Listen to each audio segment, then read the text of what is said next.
Falsos positivos. Falsos positivos. Falsos positivos. Falsos positivos. Falsos positivos. Ejecución extrajudicial. Los jóvenes desaparecidos de Soacha fueron dados de baja en combate. No fueron a recoger café, iban con propósitos delincuenciales y no murieron un día después de su desaparición, sino un mes más tarde. Estamos listos, mi sargento.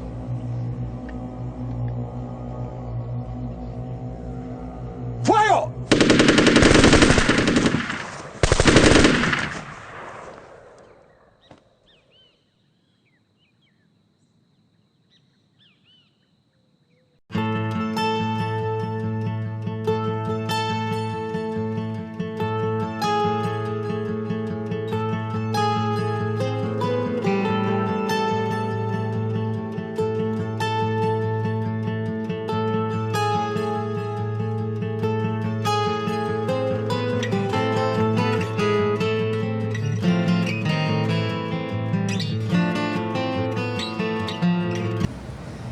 Si bien en Colombia no existe una conducta que sea tipificada como una ejecución extrajudicial, internacionalmente sí se ha determinado que es aquella donde las fuerzas militares o la fuerza pública le causan la muerte a personas que hacen parte de la población civil.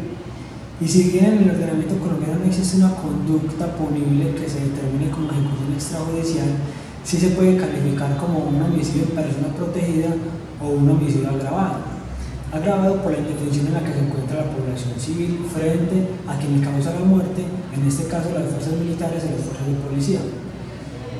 Y que en la mayoría de ocasiones está acompañada por el delito de desaparición forzada, porque el modus operandi de las fuerzas militares y las fuerzas de policía es que inicialmente retienen de manera ilegal a la persona que le van a causar la muerte,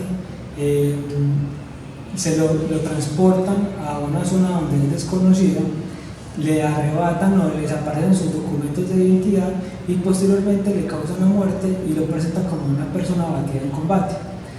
Allí surgen dos delitos. Por un lado, la desaparición forzada, porque tienden a desproteger o a sacar a la persona de la protección de la ley, y por otro lado, el homicidio causado o originado por la muerte a esta persona.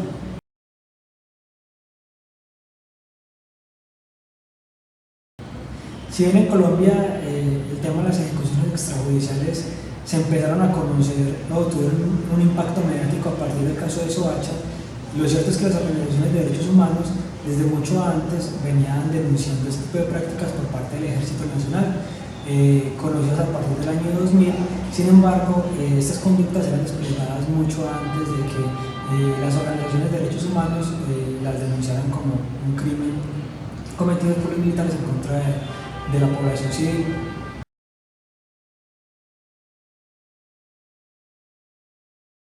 Yo creo que son varias las razones. Si bien los militares que se encuentran en los territorios y son quienes llevan a cabo estas conductas, lo hacen por ascensos, por permisos, por dádivas económicas o por otros beneficios administrativos, en la realidad también se ve que es un plan o hace parte de un plan de propaganda del Estado con el fin de desinformar a la población, afirmando que están ganando la guerra en un conflicto donde está dando de baja a un gran número de guerrilleros, cuando en realidad son parte de la población civil, las víctimas que presentan como abatidas en combate.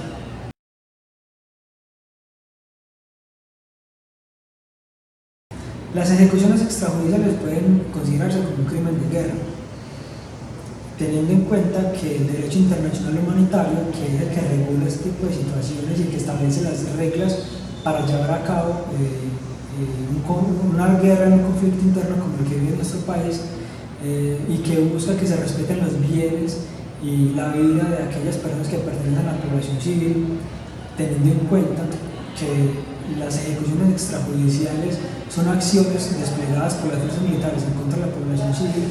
A toda luz se demuestra que se esté respetando la vida y bienes de la población civil. Por tanto, puede configurarse como un crimen de guerra.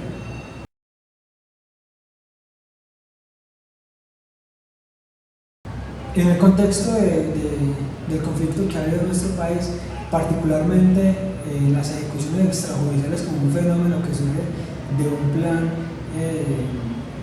llevado a cabo dentro de las fuerzas militares, puede considerarse que son un crimen de lesa humanidad por varias razones. El Estatuto de Roma establece algunos requisitos para que un crimen pueda ser considerado como un crimen de lesa humanidad. En este caso, un homicidio. El Estatuto de Roma establece que un homicidio puede ser un crimen de lesa humanidad en tanto cumpla varios requisitos. En primer lugar, que sea generalizado, es decir, que sea a un gran número de personas.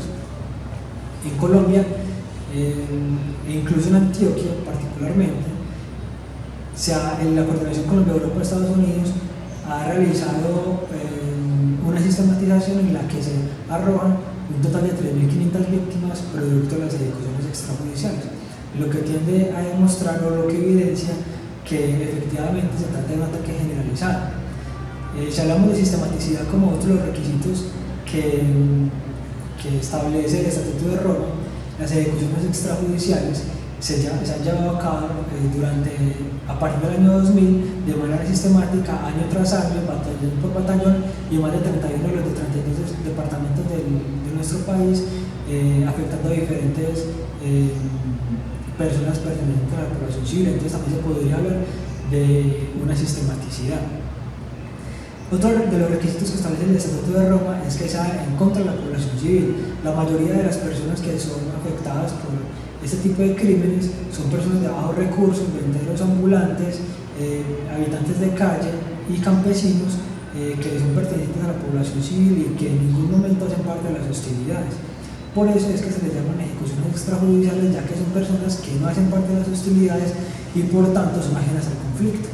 Entonces podríamos hablar que es un ataque generalizado, sistemático y en contra de la población civil. Ahora bien, hay otros requisitos, y es que las personas que llevan a cabo estos actos sean conscientes que los están cometiendo. Y si bien no es necesario que sean conscientes de que hace parte de un plan mayor que busca un impacto mediático, sí es necesario que sean conscientes de que no solo se ha cometido esa vez, sino que lo han venido cometiendo durante varias oportunidades y que es un ataque que se lleva a cabo en contra de la población civil y de manera indiscriminada. Por tal sentido, sí se podría considerar como un crimen de lesa humanidad.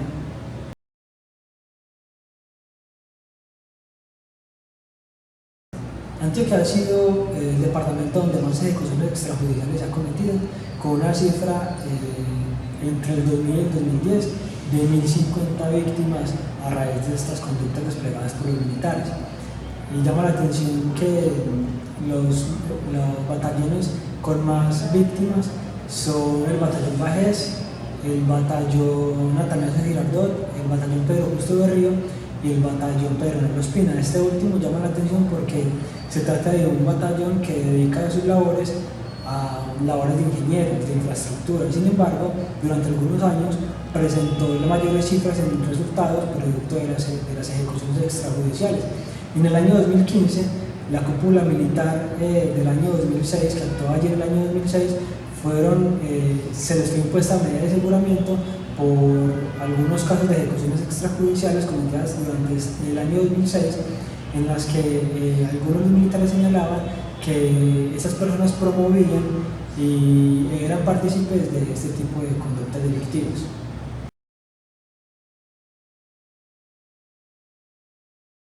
Las zonas de Antioquia donde más se llevaron a cabo ejecuciones extrajudiciales fue el oriente antioqueño, y esto se evidencia gracias no solo a las denuncias que han interpuesto las víctimas, sino incluso a las luchas que han dado los familiares porque se establezca la verdad, se lleva a cabo o que se imponga justicia, pero que además se garantice que esto no va a volverse a repetir, relacionado además con megaproyectos que hayan venido desarrollando por el departamento o por la administración departamental y algunas empresas privadas de la explotación de recursos minerales en esta zona del país.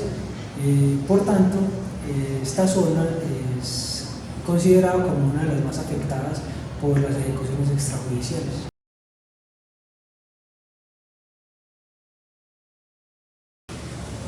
El fuero penal militar es considerado uno de los beneficios y privilegios otorgados a los militares en nuestro país, y es que Colombia se ha convertido en uno de los países que mantiene una interpretación muy abierta de cuándo se aplica el fuero penal militar y cuándo un militar puede ser beneficiado con ese tipo de beneficios.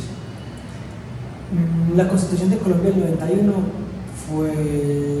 dejó la posibilidad de que en la mayoría de ocasiones en las que los militares cometen delitos puedan conocer los jueces penales militares. Y aunque la Corte Constitucional y la Corte Suprema de Justicia intentaron establecer parámetros para aplicar este fuero, en la práctica y sobre todo en las ejecuciones extrajudiciales se podría decir que la gran mayoría de los casos de este tipo han pasado por manos de un juez penal militar. En muchas ocasiones privando de la actividad o de la participación a las víctimas, tras considerarlas como una limitación para ellos llevar a cabo sus funciones, e incluso estableciéndose o configurándose como unos mecanismos de impunidad en nuestro país. Sin embargo, y a pesar de esto, en los últimos 3 años se han venido diseñando algunas reformas constitucionales y de carácter legal en las que se pretende fortalecer y ampliar el fuero penal militar con el fin de beneficiar ya no solo a militares, e incluso a algunos particulares con algunas características como que participen o que lleven a cabo funciones dentro de la justicia penal militar. Y si bien el fundamento que tiene la aplicación del fuero penal militar es para aquellas personas que llevan a cabo funciones castrenses, se desdibuja este fundamento toda vez que esas personas que llevan a cabo funciones administrativas no cumplen acciones o actos militares. Por tanto, no debería beneficiarse con esas dádidas procesales. Entonces, en los últimos años se ha venido buscando fortalecer y ampliar el fuero penal militar, y no solo además frente a algunas personas, sino también frente a delitos que no pueden considerarse castrenses, por ejemplo los homicidios, hurtos e incluso mal manejo de información. A lo que las organizaciones de derechos humanos venimos adelantando una campaña en contra del fortalecimiento del fuero penal militar, y que si bien en este momento en el que no se ha aplicado estas reformas constitucionales y legales ha sido un problema para la participación e incluso para la materialización de los derechos de las víctimas, con las nuevas reformas sería aún más grave los efectos que tendrían frente a la situación de derechos humanos, toda vez que este mecanismo de impunidad podría haberse fortalecido y limitando los derechos de las víctimas y posibilitando e incluso visualizando una fuerza pública que tiende a cometer crímenes en el futuro.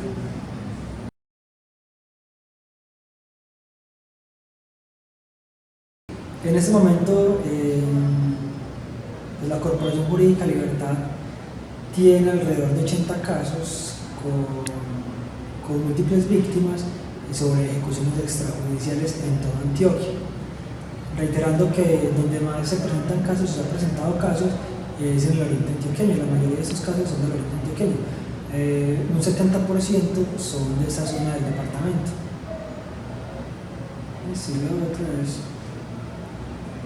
Efectivamente, el hecho de que sean militares quienes son los perpetradores de estos crímenes hace que existan mecanismos de impunidad en la investigación de estas conductas.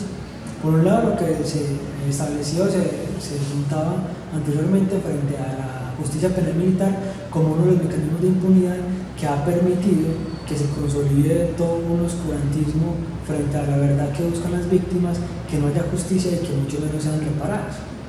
Pero además que se ha constituido también como uno de los mecanismos que posibilita que se sigan cometiendo este tipo de crímenes. Además, son pocos los funcionarios de la Fiscalía que se comprometen con la investigación de estos actos, e incluso las que así lo hacen son limitadas en temas logísticos, como de investigadores, e incluso también sus despachos son llenados de otros casos, miles de casos, y por estos motivos se ven limitados para llevar a cabo una buena investigación de esta grave violación de los derechos humanos y del derecho internacional humanitario.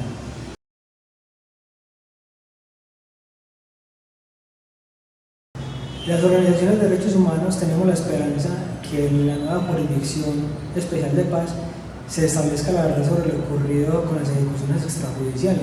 Y es que las víctimas se han replanteado muy bien cuáles son los componentes de una verdadera justicia, e incluso replanteando que la justicia se equipara a castigo.